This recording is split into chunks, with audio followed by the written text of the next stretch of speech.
Jasmine Crockett reminds America, the First Amendment isn't about protecting the speech you like, it's about protecting all speech within constitutional bounds. Crockett slams the DOJ for chasing political agendas instead of real threats and warns that authoritarianism grows when truth-tellers are silenced. Defending democracy means defending rights, accountability, and safety for all Americans. Right now, our personal freedoms are constantly under attack. Your first question was specifically about our First Amendment rights.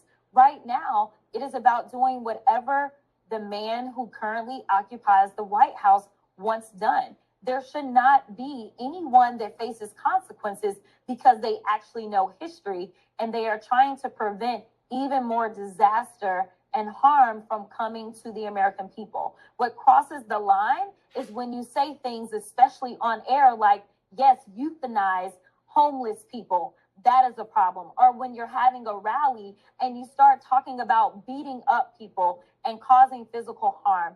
Or when you joke about what happened to Mr. Pelosi when he was attacked. Or when you decide that there are over 1,500 people that were charged and convicted, whether it was in a trial or they signed plea agreements after beating law enforcement and tearing apart our Capitol, and you decide to let them go free. It seems like violence is okay if it is only because the man that is currently serving in the White House asked for it, even when we look at ICE officers and what they are doing to those that are accused of violating our law. That is what they think violence is okay for. But then when it ends up happening and it comes back on the other side, they claim that it's because of the Democrats and them using words like fascist. Congresswoman, we've heard the president say that he basically thinks that the political violence problem on the left is worse than the political violence problem on the right. Do you think the political violence problem on the right is worse than what it is on the left? I think it's a false comparison in the first place. And I think we should have a leader that is responsible enough to denounce political violence, period. It's not about where it comes from. It's about the fact that it is happening. It is never okay. It is never okay if it happens on the left. It is never okay if it happens on the right. And if we had someone that knew how to be an adult in the room, he would say that.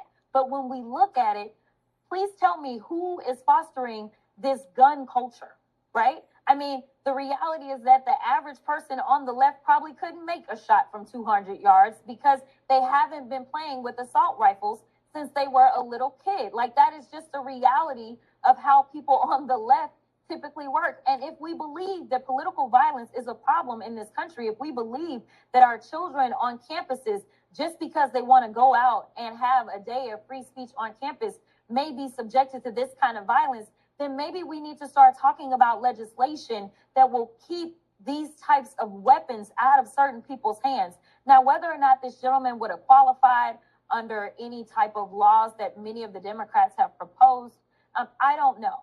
But the reality is that they typically want to say it's somebody with a mental health problem. Well, maybe red flag laws would be helpful in those circumstances. The reality is that we are elected to, at a very minimum, try to do mitigation and try to make sure that everyone, whether they are left, right, in the middle, or non-affiliated, can express their views without this idea that they may be subjected to violence, which a lot of it could actually be prevented.